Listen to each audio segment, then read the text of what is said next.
Saludamos al economista Andrés Rodalino, él es el director ejecutivo de la Cámara de Industrias, Producción y Empleo de la ciudad de Cuenca.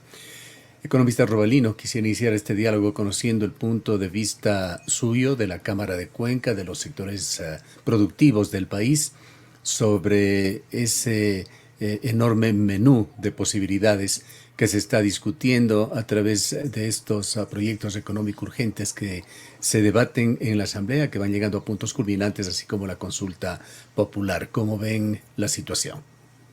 Bueno, Gustavo, primeramente agradecerle por la entrevista. El análisis es muy complejo y le voy a explicar por qué. Todo inició con la propuesta de incremento del IVA, de la cual nosotros conversamos con el ministro de Economía y Finanzas. También tuvimos varias conversaciones con gremios y estando conscientes de la situación en seguridad que vive el país, pues el sector productivo debe comprometerse a apoyar esta propuesta del presidente y del gobierno nacional a la Asamblea Nacional.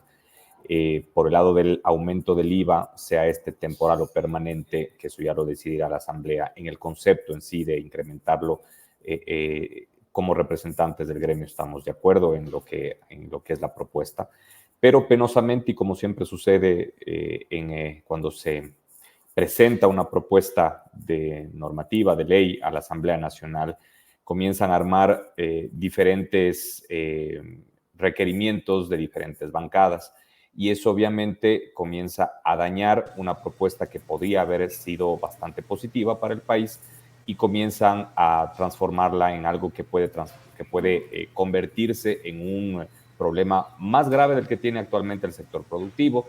Se comienza a hablar, por ejemplo, de mayor impuesto a la banca, sabiendo que la banca es la fuente de financiamiento del sector productivo. Obviamente, si se afecta a la banca, se afecta al financiamiento. Se habla también de un aumento del impuesto a salida de divisas, también que se afectaría a la industria por los pagos que se tendrían que hacer en la importación de materias primas, insumos, bienes de capital, y otros requerimientos más que están incluyéndolo que está siendo incluido por parte de la Asamblea. Entonces, cada vez la preocupación se hace más evidente de parte del sector productivo. Al inicio analizábamos únicamente el incremento del IVA y en este momento comenzamos a conversar en impuestos que podrían significar la pérdida de mayor competitividad, sabiendo que la situación actual es bastante compleja. Entonces, la preocupación es latente, estamos atentos a lo que la Asamblea indique, conversando con diferentes asambleístas, pero obviamente esperando que los asambleístas tengan la conciencia de que y el análisis de que esos impuestos que se implementaron en años pasados no sirvieron para mejorar la competitividad, más bien afectaron la competitividad, la generación de impuestos, el pago de divisas y lo que más bien se está incentivando cuando se le pone más impuestos al sector productivo, se incentiva la informalidad. Claro. Ahora, quizá el debate, y en esto se va a centrar este día miércoles en la Asamblea Nacional con respecto a el proyecto económico urgente de elevar el IVA, es que es un impuesto regresivo, a diferencia de impuestos progresivos como serían el impuesto a la renta y que afectaría en forma desproporcionada a los sectores más bajos del país. Le pregunto, ¿son estas realidades o son ficciones, simples argumentos? Pues se critica al gobierno por tomar decisiones que favorecen a los segmentos más poderosos, más ricos del país, y entre ellos se menciona la amnistía tributaria que se dio con el primer proyecto económico urgente. No desconocemos de ninguna manera el gigantesco aporte que hace al empleo en el país, que es fundamental, el sector productivo, el sector industrial.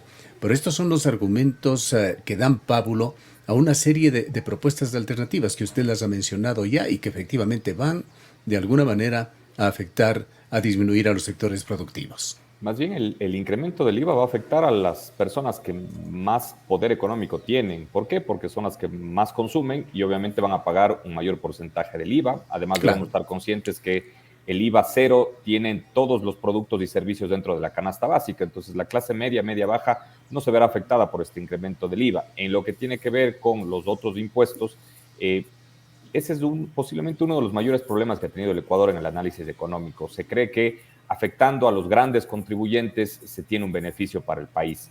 Y lo que ha sucedido es que esos grandes contribuyentes están encadenados con empresas micro, pequeñas y medianas. Cuando usted le golpea al gran contribuyente pensando en que le va a pagar más por impuestos, esta contribución termina afectando la compra a los micro, pequeños y medianos. Es un encadenamiento que todo proceso productivo y toda economía la tiene. Entonces, vivimos 10 años en donde los impuestos se les ponía a las grandes empresas y las grandes empresas comenzaron a reducir cada vez más la contratación de empleo, que es importantísimo, como usted lo acaba de decir, pero también su encadenamiento con pequeñas, medianas y microempresas. Entonces, ¿Cómo lo que ve debemos usted, buscar pero es la el hecho que de alguna competitividad. manera confirmaría esta tendencia de que el gobierno vaya a pagar sueldos por las contribuciones, anticipos de impuestos de las grandes empresas? Es que la reducción de la eliminación de pagos de multas es lo que tiene que ver con la decisión tributaria. No se perdona el pago del impuesto, son dos cosas completamente diferentes. Esto lo venimos conversando desde hace varios años que diferentes gobiernos han implementado estas decisiones.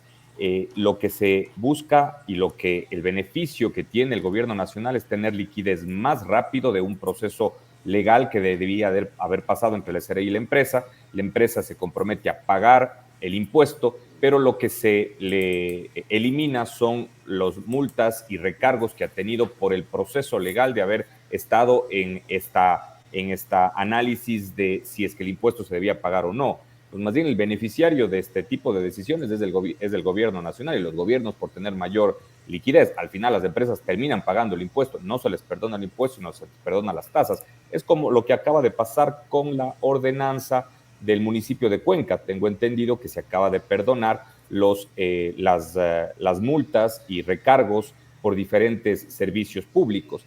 Entonces eso también está mal, ¿no? Está bien. ¿Por qué? Porque el gobierno local tiene más ingresos, pero al mismo tiempo se le da un respiro a las personas que tenían esos procesos legales o esas tasas de impuestos de pagar que debían pagar de una tasa que no habían sido efectuada en los últimos años. Entonces, realmente el creer que el sector productivo formal es el que está metiéndole el pie al gobierno nacional o al país, es una locura. Eso lo escuchamos durante 10 años seguidos, pero penosamente se sigue grabando en los ecuatorianos. El enemigo de todos aquí, este momento, hablando del sector económico, es el informal, es el ilegal específicamente, que en el Ecuador ya representa el 60% y que ahí es donde nosotros le indicamos al ministro de Economía y a la ministra de Industrias en que, estando de acuerdo en el incremento del IVA, también debe haber diferentes decisiones importantes por parte del gobierno nacional. Por ejemplo, la focalización del subsidio, lo dijo el día lunes el presidente de la República, que ojalá desde el segundo semestre se pueda analizar el subsidio a las gasolinas extra, y eso es importante, pero también la reducción del Estado. Es un Estado enorme. Desde el año 2007 el crecimiento del Estado ha sido exponencial. El año pasado aumentó $1.100 millones el pago de sueldos y salarios en el sector público, y en un país en el cual tiene un déficit de más de 5.000 millones, obviamente es un impacto bastante importante. Entonces, si el gobierno pide una contribución por parte de las personas en el IVA y también de las empresas, debe también tomar decisiones, y lo mismo la Asamblea Nacional y lo mismo las instancias públicas locales. El municipio de Cuenca debe reducir el tamaño que tiene porque es sumamente burocrático y en algunos casos es muy ineficiente. Entonces, si hay compromiso de todos, Claro. no solamente de una a la parte. Particularmente en el municipio, en la corporación municipal hay problemas. Etapa no ha sido capaz en las últimas administraciones de reducir esa nómina que fluctúa entre 1.300, 1.400 personas. Exactamente, y ha sido el objetivo político tener etapa porque ha servido para campañas políticas de diferentes alcaldes, y eso lo sabemos todos. Entonces necesitamos una decisión frontal, en este caso del alcalde de Cuenca, para que reduzca el tamaño del municipio, que sea más eficiente, pero que no todos los cuencanos debamos pagar la ineficiencia del municipio o de instituciones públicas, no hablando de la institución, sino hablando de algunos servidores públicos que son Claro. ineficientes dentro de esas instituciones. Ahora, eso, claro, tiene una contratapa, diríamos, que es el problema del empleo. Y esto nos va a llevar a conversar sobre lo que dijo sobre algunos temas locales el ministro de Economía, Juan Carlos Vega, en una entrevista con este medio de comunicación. Lo primero, quizá, que dijo: no bien me nombraron ministro, tuve una lluvia de solicitudes de empleos. exactamente. El problema del empleo es un problema que viene desde hace 20, 25, 30 años. El Ecuador nunca ha sobrepasado la tasa de informalidad, subempleo y desempleo que tiene desde hace 25, 30 años, que es más o menos un 60% de personas con capacidad de trabajar están ubicadas en esa estadística. Y es un problema social sumamente complejo, pero debemos estar conscientes que el empleo debe generarlo el sector privado, no el sector público. Para eso debe haber dos actuaciones específicas del gobierno nacional: controlar al informal y al ilegal, especialmente al ilegal, porque al formal hay que ayudarle para formalizarle. El ilegal es una instancia que está consciente de lo que está haciendo. Hay muchas actividades ilegales y hay actividades ilegales muy grandes que no se controlan en el país. Y segundo es la reducción del tamaño del Estado. Esas dos actividades son las que tiene que tomar decisiones del gobierno nacional, pero insisto, no solamente el gobierno nacional, sino los gobiernos locales y también la Asamblea Nacional, también el Poder Judicial, porque todas las instituciones públicas en los últimos 20 años se han ido aumentando la cantidad de personal para cumplir con un objetivo o con un beneficio político. Exponer a mis partidarios políticos del momento en que yo estoy como autoridad en tal o cual institución. Eso es lo que ha sucedido en los últimos 20 años. Esperamos que el presidente, esperamos que el alcalde, esperamos que el prefecto, aunque la prefectura es una institución bastante pequeña, tomen decisiones en la cual no se dirijan puestos por el partidario político que tengan al lado, sino que los puestos estén atados a una necesidad técnica, que sean completamente pragmáticos.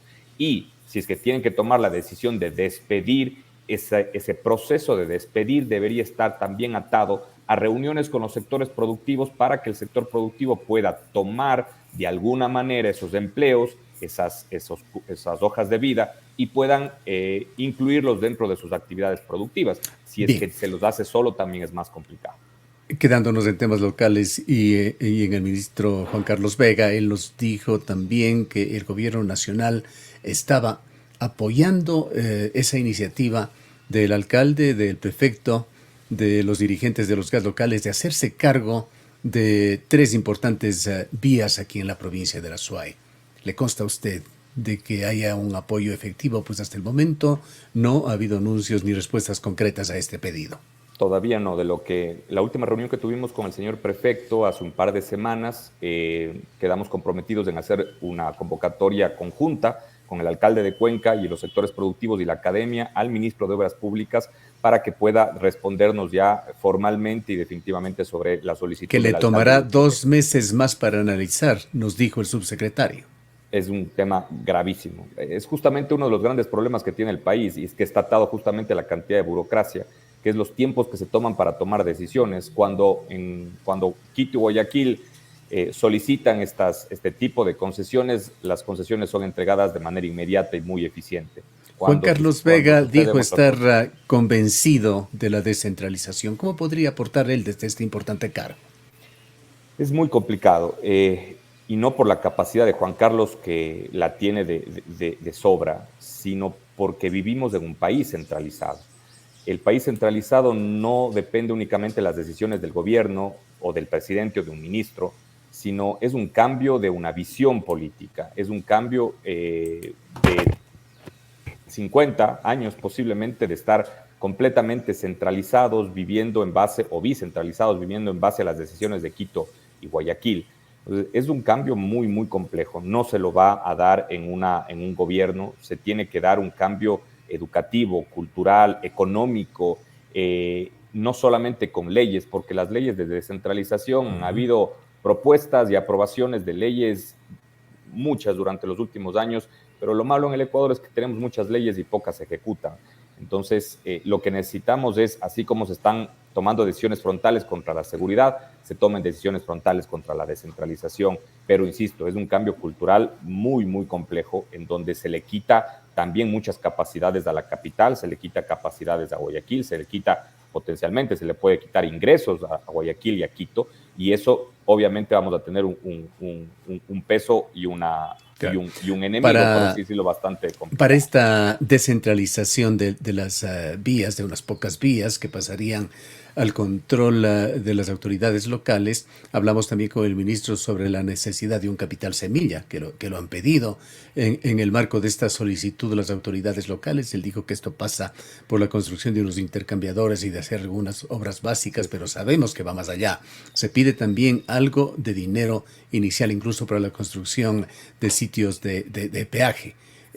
¿Cómo marcha la situación y puede la Cámara, de la cual usted es parte y portavoz, apoyar en este sentido para que en forma conjunta, ojalá, todos los estamentos importantes de Cuenca apoyen una labor efectiva, sobre todo rápida, real, pues hay que considerar además que este es un gobierno muy corto. Sí, por supuesto, y esa fue la propuesta de la Cámara al señor prefecto en la reunión que le comento, Gustavo, el unir esfuerzos. Si es que haciéndolo solo, como se lo ha venido haciendo los últimos años, no se ha logrado nada, pues que la presión venga de sectores productivos, del sector académico y también del sector público al gobierno nacional, solicitar una reunión con el ministro, como espero la solicitemos en estos días. Ojalá que voy a conversar con Juan Cristóbal para poder confirmar esa solicitud de reunión al ministro de Obras Públicas, pero también al presidente de la República. Él tiene que conocer cuál es la situación, cuál es la realidad. El día viernes nos visita la ministra de Industria, seguramente conversaremos de este tema con la ministra y todos deben estar, como yo les dije, en el lanzamiento del evento de la Cumbre Iberoamericana. Hablé con el ministro de Obras Públicas, con el ministro de Turismo, con la ministra de Industrias. Todos debemos unirnos para que ese evento sea lo más exitoso posible, y para eso necesitamos aeropuerto, necesitamos vías, necesitamos accesos, necesitamos solucionados la forma en la cual las personas van a llegar a la ciudad de Cuenca. Entonces, ya no es solamente Cuenca, y eso es lo que yo le dije al prefecto, tomemos esto como una razón, como una presión para que todos nos unamos, todo el sector público se una para solucionar los problemas de Cuenca y que el evento de noviembre próximo sea lo más exitoso posible para la ciudad. Juan Carlos Vega dijo también que hay que trabajar en el tema de comunicación aérea, pero también añadió que el gobierno va a seguir apoyando, hay que seguir apoyando, dijo, la idea de la autopista Cuenca-Guayaquil. ¿Cómo tomarle la palabra? Sí, ese es el trabajo que venimos tratando de presionar al ministro de Obras Públicas. Penosamente ha sido por el momento imposible lograr una reunión con él. No hemos tenido tampoco avances en la firma del convenio de los estudios de prefactibilidad con la empresa coreana. Va quedándose Azuay como una de las poquísimas provincias que no ha visitado el ministro para una inspección de obras, de estado de situación. Así es, sí, penosamente es así. Trataremos de seguir presionando. Eso es justamente el objetivo de unirnos con el señor prefecto y ojalá podamos tenerle al ministro de Obras Públicas en los próximos días aquí en la ciudad de Cuenca. En cuanto a temas también internacionales, y para terminar con el tema de Juan Carlos Vega, y lo que nos dijo es que se estaba conversando mucho con entidades internacionales para potenciar de alguna manera la capacidad productiva, turística de Cuenca. Mencionó por allí los acuerdos bilaterales con los Estados Unidos. ¿Qué de concreto hay por ese lado? Bueno, penosamente como se desaprovechó la firma de un tratado de libre comercio con los Estados Unidos en el año 2005-2006, este rato dependemos de una decisión unilateral de los Estados Unidos para darnos preferencias arancelarias.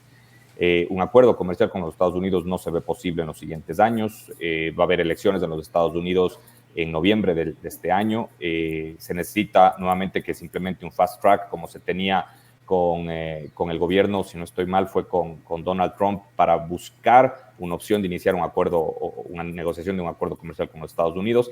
Este momento, como le digo, Gustavo, estamos esperando la decisión del Congreso y del Senado de los Estados Unidos en relación a incluirnos dentro de estas preferencias arancelarias. Es complicado, pero se sigue trabajando. Ahí están liderando el comité empresarial conjuntamente con la AmCham, con la Cámara Ecuatoriana Americana y FedExport en este proceso. Ojalá podamos tener buenas noticias este año, pero igual seguimos trabajando en otros acuerdos comerciales con varios países. Pregunta final, ¿cómo ve el estado de situación también de los debates que se han dado y la eventual decisión con respecto al Tratado de Libre Comercio con la China? Bueno, el tema de la China tiene pros y contras, como cualquier acuerdo comercial. Es un tema bastante sensible para algunas industrias, especialmente las que no pudieron excluirse dentro del acuerdo. En beneficio de Cuenca pudimos excluir todas las industrias cuencanas, están fuera del acuerdo comercial, pero penosamente nos concentramos en el acuerdo comercial como la razón del problema o la razón de la solución. cuando un acuerdo comercial es una herramienta. El problema del Ecuador y del ingreso de productos chinos subfacturados y de mala calidad es por la falta de control. La misma razón que yo le decía antes, Gustavo, de la informalidad o de la ilegalidad. La falta de control hace que los productos chinos o de cualquier país que no cumplan con mínimos de calidad, que vengan subfacturados, afectan al microempresario, al gran empresario, al mediano empresario y también al importador formal. Y eso es lo que no nos damos cuenta. Tuvimos un gobierno, el anterior gobierno, que derogó el reglamento técnico de cerámica, y ahora yo tengo en mi oficina a importadores que están arrepentidos de haber solicitado esa derogatoria porque están perdiendo el mercado. ¿Por qué? Porque están entrando productos de muy mala calidad a precios que no hay cómo competir, y los importadores que están 25 años en el mercado tienen que salir del mercado. Las industrias se han ido a exportar a otros países. Entonces, ese tipo de liberalización o de utilización de políticas, de medidas técnicas para equilibrar balanzas comerciales o liberalizar el mercado, obviamente dañan cualquier decisión de política comercial. Entonces, el acuerdo comercial con China debe analizarse como una herramienta para exportar, y para importar bienes de capital. Exportar productos manufacturados a China es realmente imposible por las economías de escala, y eso están conscientes las industrias, pero obviamente nosotros en nuestro gremio tenemos empresas que están a favor y en contra, y estamos en una situación en la cual hay beneficios, pero también hay puntos que pueden perjudicar, y que únicamente el control del sector público puede tratar de equilibrar esa situación. Bien, gracias, economista Robalín. Seguro, Gustavo, a las órdenes. El economista Andrés Robalino es el director ejecutivo de la Cámara de Industrias de la ciudad de Cuenca.